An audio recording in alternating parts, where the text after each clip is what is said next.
저는 우리 수영록교회 큐티 학교를 담당하고 있는 김자인 목사입니다. 저는 14교구의 정용태 목사입니다. 저는 이지은 전도사입니다. 저는 재밌는 큐티 강사 정철 목사입니다. 네, 안녕하세요. 반갑습니다. 저희가 그러면 왜 이 자리에 모이게 됐냐? 여러분 큐티하고 계시죠? 이번 5월, 6월 매일 성경의 큐티는 우리 시편입니다. 그리고 시편 어떠세요? 어떠세요? 시편 하면 떠오르는 인물이나 떠오르는 것? 시편하면 찬양? 찬양? 네, 찬양 제일 떠오르죠. 우리 전사님요? 네, 저는 뭐 다윗도 떠오르고 또 뭐 셀라 이런 단어들도 좀 떠오르고. 셀라? 네. 목사님이요? 저는 저희 다리 목사님이 떠오릅니다. 와. 왜요? 앞에 있는 책 보이시죠? 아.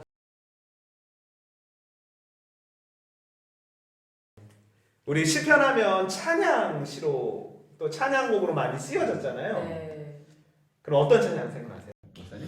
저는 여호와 우리 주여. 혼자 부르지 말고요.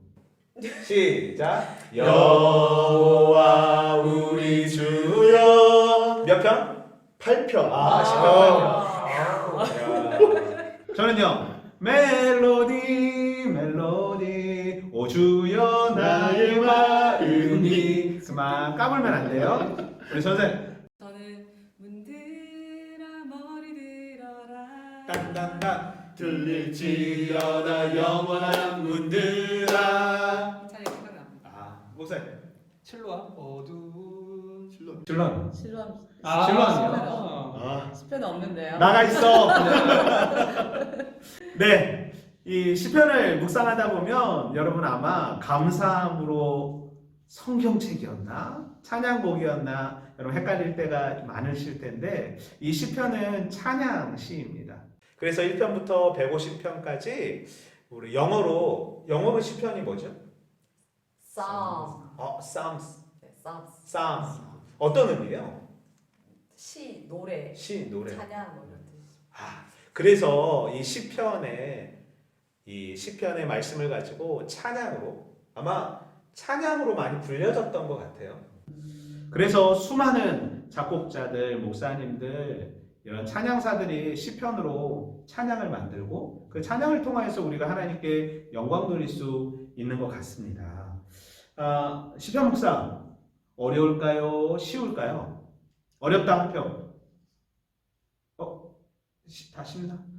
쉬워요, 어려워요? 저는 그래도 다른 성경보다는 이게 좀 직감적으로 느끼기에 쉽지 않을까 생각이 좀 드네요. 전사님요? 네네. 저도 훨씬 다른 성경 내용보다는 시편이 굉장히 쉽게 성도들한테 또 저한테 개인적으로도 다가오는데 그 시편은 그 다른 성경은 조금 어렵다 느끼지만 시편을 읽을 때면 제 마음의 언어를 듣는 것 같아요. 제 마음의 소리를 듣는 것 같아요. 제 안에 있는 탄식, 한숨, 슬픔, 노래, 그 슬픔 이런 이야기들을 다른 사람한테 말할 수 없고 또 나도 내가 이런 감정이 뭔가라고 이렇게 알 수 없을 때 시편을 읽으면 제 마음의 언어가 거기에 다 담겨 있어서 훨씬 다른 성경보다 쉽게 이렇게 저희가 접할 수 있는 것 같아요. 지금의 마음을 시편으로 고백한다면 몇 편이세요? 몇 편요? 아니 노래로. 노래요. 주여라의 마음이 주께로. 정철 목사님. 저는 어렵기도 하고 쉽기도 한데 그런 마음은 있더라고요. 제 얘기를 대신 대변해주는 글 같다? 왜요? 그 주님이 떠나시는 것만 같게 느껴질 때 읽을 수 있는 시편들이 있고 주님과 동행하면서 너무 행복해하는 목자를 만난 그 기쁨을 노래하는 시도 있고 그래서 꼭 저의 마음을 대변해주는 그런 책인 것 같아서 좀 친숙하게 다가오는 것 같습니다.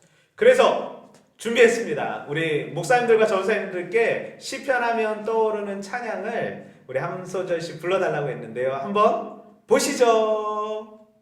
시편하면 나의 영혼이 잠잠히 하나님만 바라며. 좋아요. 여호와는 나의 목자시니 내게 부족함이 없으리로다. 하나님의 음성을 듣고자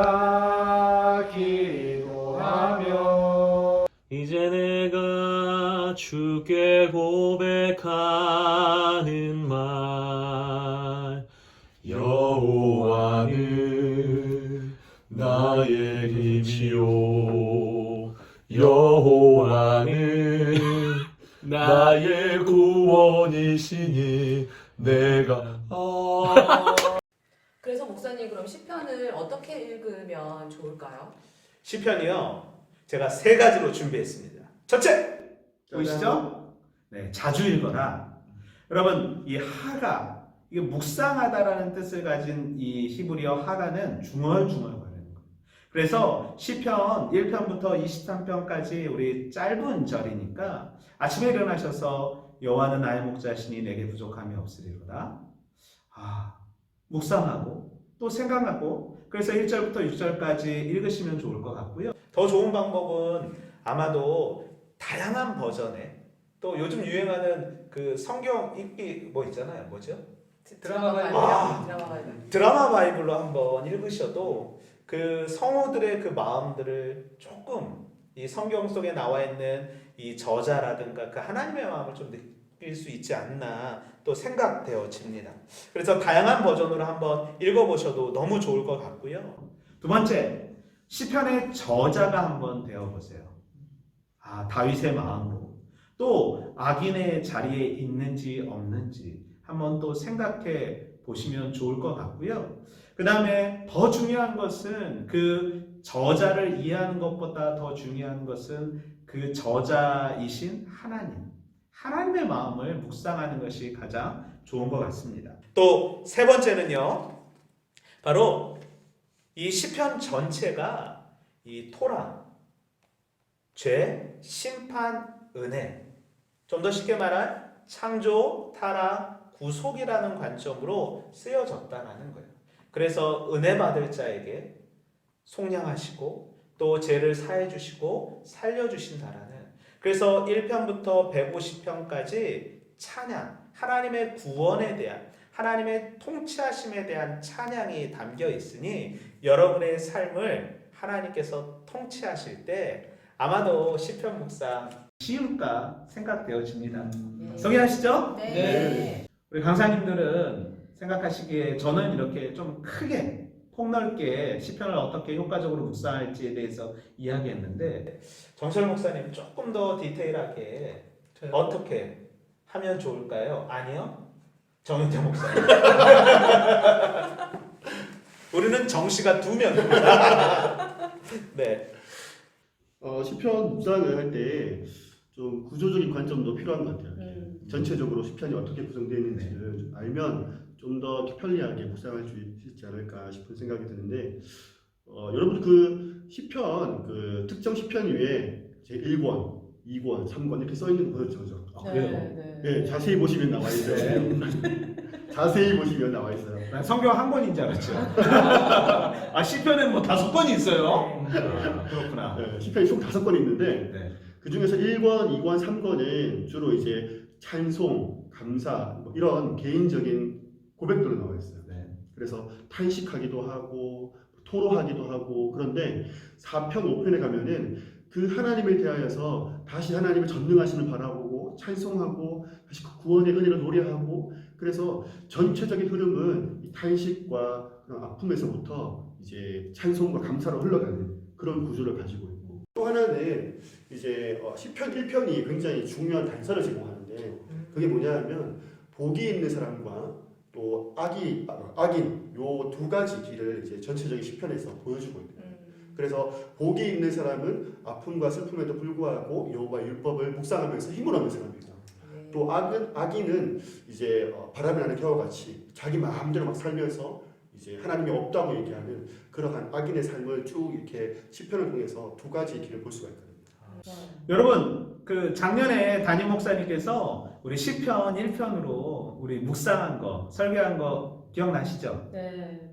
전사만 기억나실 거예요. 도저히 모르시죠? 궁금하네요, 저도. 네. 그래서 여러분 작년 설교를 한번, 작년 연초에 설교하셨던 시편 1편을 다시 한번 들어보셔도 좋을 것 같고요. 또 듣기가 힘드신 분들은 신문에 이렇게 요약되어 있고 그 풀 스크립처가 나와 있으니까 한번 그걸 보셔도 우리 담임 목사님께서 어떻게 시편 1편을 묵상하고 있는지 좋을 것 같아요. 그래서 책이 나왔잖아요. 네, 무슨 네, 책이었죠? 네. 네, 묵상의 사람. 이 묵상의 사람을 통하여서 시편 1편이 어떻게 묵상되어지고 또 묵상의 효과적인 방법론에 대해서도 많이 사용되어지고 있더라고요. 그래서 꼭 구매하시면 좋을 것 같습니다. 네. 또 목사님이 총 3권 쓰셨대요. 네, 시편 23편, 또 시편 51편 큐티책을 쓰셨는데 여러분 지금 달려가십시오. 네, 서점에 팔아요. 네, 이렇게 이제 구조적으로도 묵상을 할 수 있는데 제가 생각하기에는 이 시편 자체를 어떤 성경 속에서 이 시편이 어떤 위치에 놓여 있는지에 따라서 그걸 좀 이렇게 이해를 하면은 좀 더 깊은 묵상이 되지 않을까 싶은데 조선 어떠세요? 네, 너무 좋은 그 포인트를 얘기해 주셔가지고 너무 감사한데요. 네, 시편은 그 구약의 한 부분이잖아요. 네, 시편은 구약 전체의 하나님의 스토리를 아주 축소시켜 놓은 스토리라고 이해하시면 굉장히 좋을 것 같아요. 구약에 여러 가지 이야기가 있지만 그 중에 오늘 제가 하고 싶은 이야기는 구약에는 하나님과 하나님의 사람들이 만나는 이야기가 굉장히 많이 나오잖아요. 그리고 이 하나님과 하나님의 사람이 만날 때 만나는 장소도 굉장히 많이 나오죠. 뭐 신의 산이라든지 그 다음에 뭐 시온산이라든지 뭐 이렇게 장소들이 많이 나오는데 그 중에 가장 중요한 장소는 하나님을 예배했던 성소. 네. 시편이 하나님을 만났던 성소로 들어가게 해주는 어떤 통로 그리고 성소 그 자체라고 생각하시면 굉장히 쉬울 것 같아요. 그래서 성소에서 하나님을 예배하고 하나님을 만나고 하나님과 언약의 관계에서 나는 너의 하나님이 되고 너희는 나의 백성이 되는 이 하나님과의 관계를 통해서 친밀함을 느끼고 하나님을 경험했던 장소 그곳이 바로 성소인데 우리가 시편을 읽는 동안에 그 성소의 경험을 하는 거예요. 하나님의 임재를 느끼고 하나님은 나의 하나님이 되고 나는 하나님의 백성이 되어서 내 마음을 토로하고 하나님께 기도하고 또 간구하고 슬픔을 토해낼 때 나의 하나님께서 나에게 어떻게 말씀하시고 나에게 어떻게 임재하시고 나를 어떻게 위로하시고 나를 어떻게 인도해 가시는지를 만날 수 있는 그 길을 열어주는 그 장소가 되는 것이 바로 시편이거든요. 그래서 시편을 읽는 동안에 하나님이 없다고 느꼈던 내 삶의 현장이 바로 성소가 되게끔 해주는 그 말씀이 바로 시편이에요. 그래서 저 개인적으로도 시편을 읽을 때 주로 혼자 좀 읽는 편인데요. 왜냐하면 읽다가 울면서 기도하기도 하고 읽다가 막 혼자 찬양하면서 하나님을 진짜 막 예배하기도 하고 그래서 개인적으로 또 피아노 치면서 찬양으로 하나님께 더 가까이 나가게 해주는 그 예배가 되게 해주는 교회에서 예배뿐만 아니라 개인의 예배가 되게끔 해주는 그 성소가 바로 시편이에요. 그래서 시편을 읽을 때 나의 하나님 그리고 나는 하나님 백성 백성 대신 나에게 하나님이 뭐라고 말씀하시는지 그 하나님과의 관계에 초점을 좀 두고 읽는다면 훨씬 시편을 굉장히 이렇게 직접적으로 나의 이야기로 깊이 나의 하나님으로 만나는 좋은 묵상의 시간이 될 것 같아요. 저는 그 전수한 얘기 들으면서 이제 우리 교회가 이제 다시 오픈하잖아요. 네. 그래서 어떤 성소의 개념을 가지고 시편을 묵상하다 보면은 우리가 다시 교회로 이제 와서 예배드리는 그런 감격들이 되게 새로워질 것 같고 좋을 것 같아요. 네. 그래서 5월 딱 시작하면서 같이 큐티하면서 너무 좋은 것 같아요. 그렇게 하면 되게 좋을 것 같아요. 네. 그러네요. 5월 큐티 본문 안에도 성소와 관련된 주제 큐티 내용이 있더라고요. 그래요? 몇 편이에요? 몇 편인가요? 제가 정확하게 기억은 안 나는데 10편, 15편이었던 것 같습니다. 15편이요? 네, 한번 네. 맞는지 확인해 보시죠. 시편을 보니까 뭐 감사시도 있고 참회시도 있고 뭐 율법시도 있고 또 무신론자 시도 있고 되게 다양한 시들이 있더라고요. 요거에 대해서 좀 목사님 설명 한번 해주시죠. 그럴까요?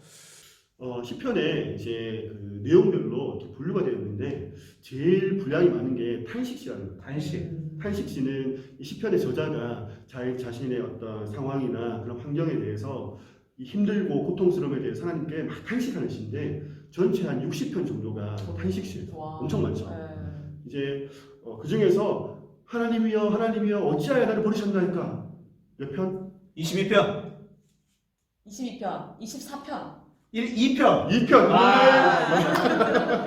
예, 이런 게 대표적인 탄식시죠. 아, 그렇죠. 예, 두 번째는 찬양시가 있는데 이 찬양시는 하나님의 전능하심에 대하여서 이 우주를 통치하시는 하나님의 위대하심에 대하여서 그 경이로움을 막 찬송하는 거예요. 여호와 우리 주여 주의 이름이 온 땅에 어찌 그리 아름다운지요. 몇 편? 8편. 운동댕. 이야. 좋습니다. 그리고 감사시도 있어요. 감사시는 찬양시와는 좀 다른데 이제 이거는 하나님이 나에 대해서 어떤 유익을 주시거나 도움을 주시거나 이런 것에 대하여서 구체적인 감사가 있는 시가 감사시죠. 대표적으로 여호와는 나의 반석이시고 나의 요새시고 나의 피할 바위시고 이런 고백들이 있는 시편이 있어요. 몇 편일까요? 자막으로 처리하겠습니다. 네, 감사합니다. 감사합니다. 네.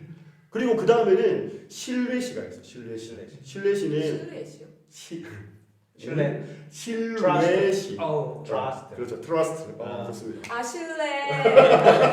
트러스트. 그렇습니다. 네. Trust. 신뢰시가 있습니다. 네.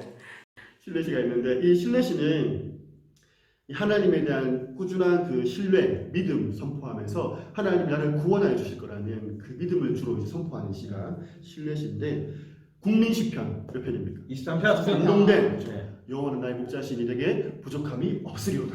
네. 이런 시편. 대표적으로 이렇게 한 세 개 부류가 크고 그 다음에 어떤 지혜시, 시편 1편과 같은 그런 지혜시도 있고 또 제왕시라는 왕에 대한 그런 찬송하는 노래도 있고 여러 가지 시편이 있어요. 이렇게. 와 이렇게 다양하게 다양하죠. 몰랐어요. 그렇죠. 네. 아, 그러네요. 그러면 시잖아요. 수많은 글 가운데 이야기도 있고 또 시도 있고. 근데 목사님 시편 어떻게 조금 이해하는 게 좋을까요? 문학적으로나. 그렇죠. 시라는 형태를 조금 이해하시면 좋을 것 같은데요. 이 시가 굉장히 어려운 것 같으면서도 이미 우리한테 익숙해져 있다는 걸 한번 증명을 해보이고 싶은데요. 삼행시 한번 가볼까요? 아, 삼행시. 저희 교회 수영로 교회지 않습니까? 네. 자, 수영로 삼행시 한번 가보겠습니다. 어느 분부터 한번? 수많은 백성들 가운데 택하셔서 네. 나를 택하셔서 영원한 사랑으로 우리를 품어주시는 롤롤롤롤롤 Lord, my 하나님. 와! 저희 엄선된 강사진들이 모여있기 때문에 아. 이 정도 나온 겁니다. 네. 이게 삼행시를 봐도 굉장히 우리에게 익숙한 그런 시이지 않습니까? 그 익숙하다는 생각을 가지고 이 시는 어떻게 읽으면 좋을지 히브리 시의 특징을 짧게 한번 살펴보면 좋을 것 같습니다. 그 첫 번째는요. 간결하고 짧게 이루어졌다는 것. 그래서 즐기면서 읽으시면 됩니다. 길지 않기 때문에. 예를 한번 들어볼까요?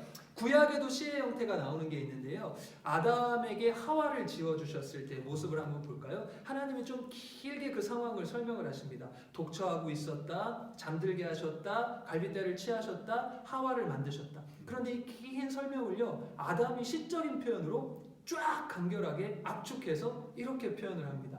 그는 내 뼈 중에 뼈요. 그렇죠. 내 살 중에 살이라. 그 긴 문장을 이렇게 한 번에 쫙 압축을 하니 듣는 사람이 이미지화하면서 쉽게 이해를 할 수 있는 거죠. 시편의 특징은 이런 것입니다. 간결함. 그리고 또 한 가지 특징이 있는데요. 강조하고자 하는 것들을 강조할 때 패턴을 사용을 한다라는 것입니다. 마태복음에도 이런 패턴이 나오는데 한번 들어보셔요.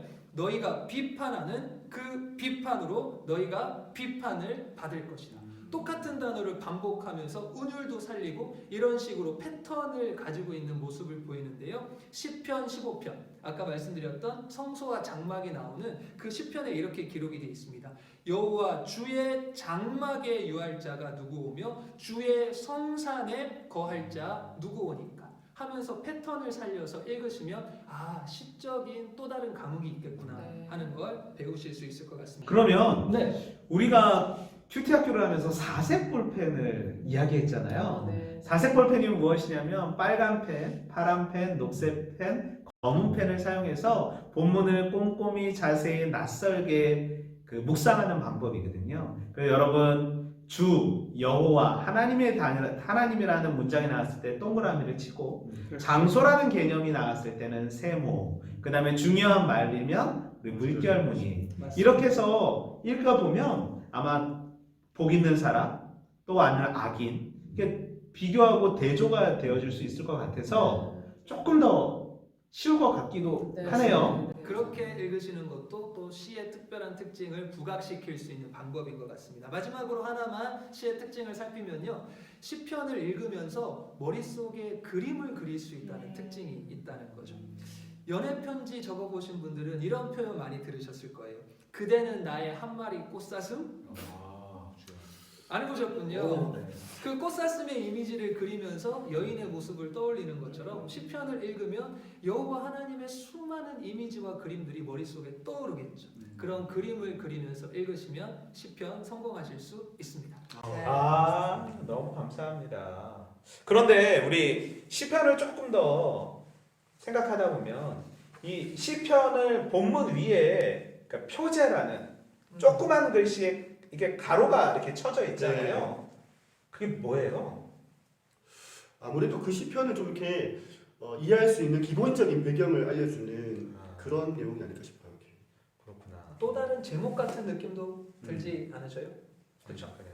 네네. 이 위에 붙어 있는 이 표제는 시편을 조금 더 문학적으로 또 이스라엘 어떤 배경을 좀 이해하는데 도움이 되는 단어들이 좀 많이 적혀 있는데요. 그러니까 우리의 언어가 아니라서 굉장히 좀 어려운데 특별히 뭐 이렇게 시편의 그 내용을 담고 있는 의미를 담고 있는 건 아니고 이게 노래이다 보니까 뭐 어떤 현악에 맞추어서 혹은 이 한 사람의 대표자가 부르면 따라 부르는 어떤 형식이라든지 아니면 어떤 악기에 맞춰서 불러야 된다든지 어떤 건 성전에 올라가면서 불렀다든지 이런 그 노래의 그 장르를 이야기해주는 그 설명들이 그 표제 위에 많이 올라가 있어요. 그래서 그러면 그게 시기온옷 이런 게 이제 막 그 네, 그럼 네 시기온이 사람 이름인가 막 이렇게 생각하실 수도 있는데요. 사람 이름은 보통 앞에 뭐 다윗의 시 뭐 이런 식으로 아삽의 시 이렇게 사람 이름이 나와 있고 뒤에 뭐 예를 들면은 시가요,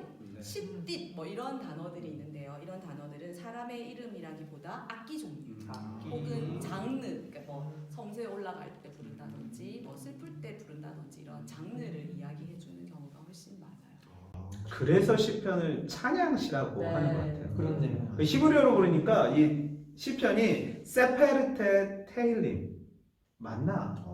세페르테 테일림. 세페르테가 책이라는 뜻이고 테일림이 찬양. 그래서 이 시편을 찬양의 책. 그러니까 아마 악기들이 막 붙나 봐요. 네, 네. 뭐 다윗의 시, 뭐 인도자에 맞춰 뭐 부르는 시. 아, 그러네요. 또 시편을 이렇게 묵상하다 보니까 셀라. 자꾸 이렇게 셀라는 읽어야 되는지 말아야 되는지. 전 셀라가 누구 이름인 줄 알았어요. 셀라. 뭐예요, 조사님? 네, 그 셀라는 저도 이렇게 읽을 때마다 이게 무슨 의미인지 궁금해하지만 그냥 넘어갔던 것 같아요. 그리고 제 개인적으로도 아멘이라고 이렇게 알고 있었는데 조금 찾아보니까 이 시편 안에 셀라라는 단어가 77번이나 나올 정도로 굉장히 많이 사용되고 있는데요. 아무래도 노래이다 보니까 이 노래를 강조해주기도 하고 또 노래를 멈추게 해주기도 하는 의미도 가지고 있더라고요. 첫 번째 의미는 시적인 의미를 가지고 있어요. 그러니까 음률처럼 이렇게 뭔가 노래를 하거나 이렇게 뭔가 이렇게 시를 읽고 나면 그것을 음미했다는 셀라 이런 그 시적인 이런 거구나. 이런 이렇게 한식. 그런- 셀라. 웁스 같은 거네요.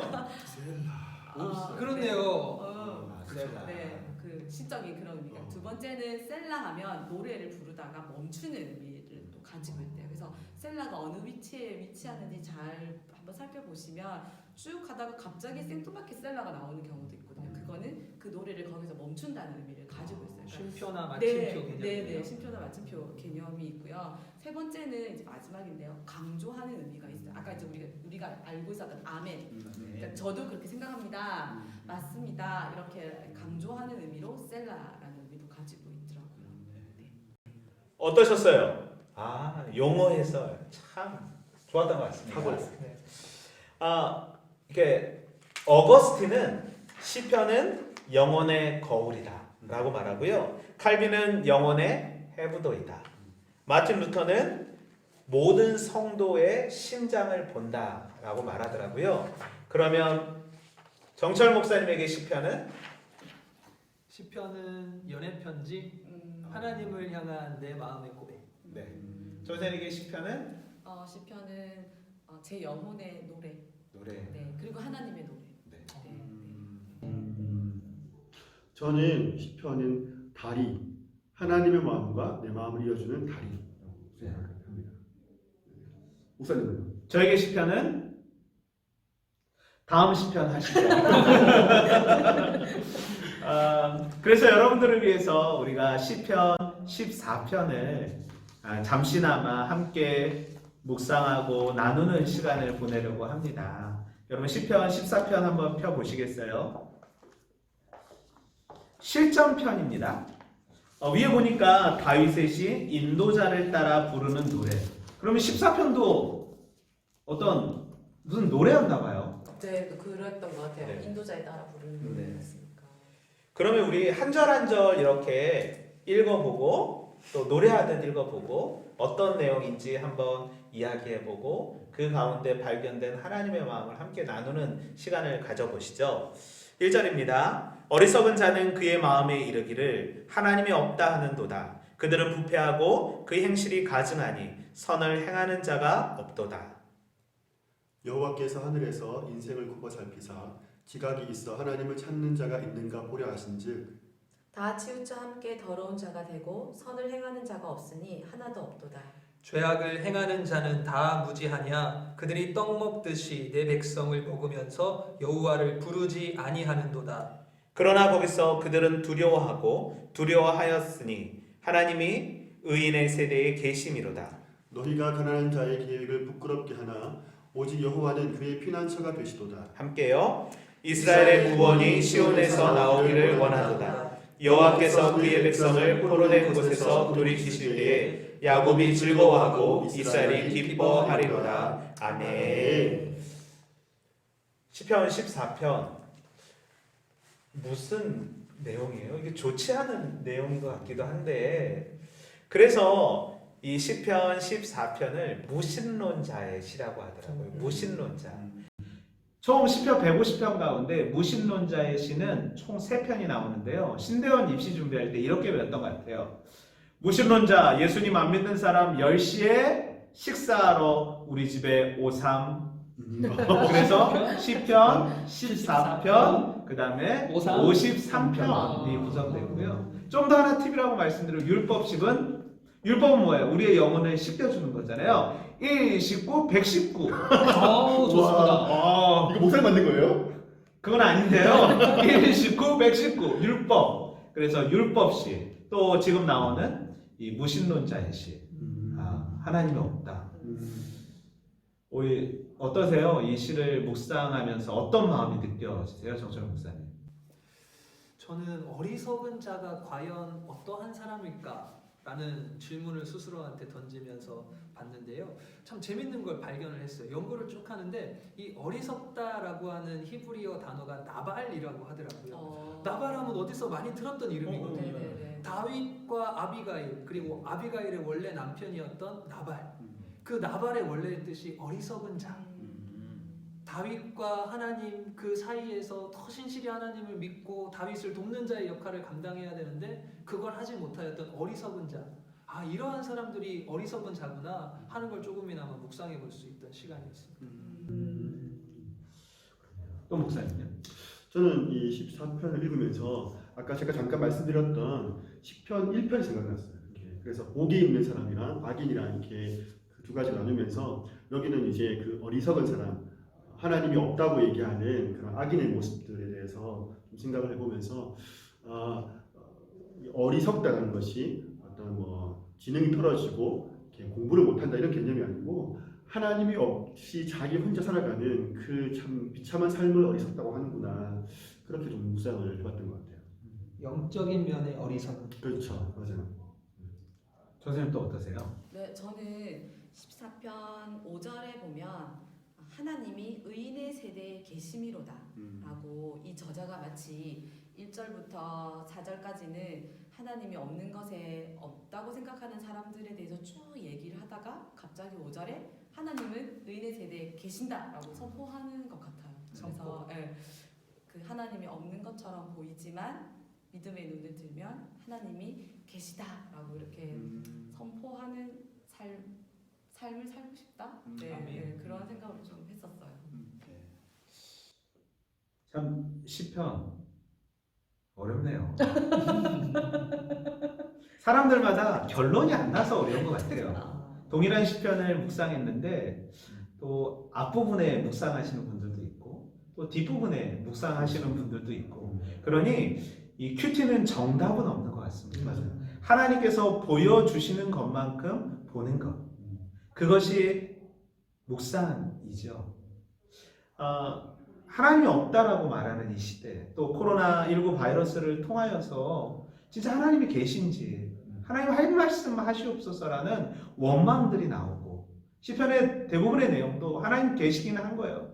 하나님 왜 자꾸 이러세요? 나 힘들어요. 이런 탄식 소리 가운데 하나님이 없는 것처럼 보이고 하나님이 진짜 계시는 건지에 대한 혼돈이 있을 때 오늘 시편이 말해주는 것 같아요. 하나님은 계신다. 아멘. 아멘.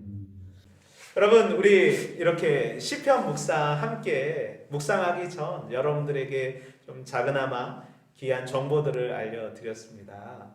여러분 어떻게 묵상 쉬워요? 어려워요? 좋아요. 좋아요. 좋아요. 좋아요. 여러분 잘 봐주셔야 우리 6월달 고린도전서 때 만날 수 있습니다. 네, 구독과 좋아요 뿌리뿌리. 네, 지금까지 우리 슬기로운 큐티 묵상 또 큐티 강의의 우리 수영롭게 큐티 강사들이었습니다. 다음에 또 만나요.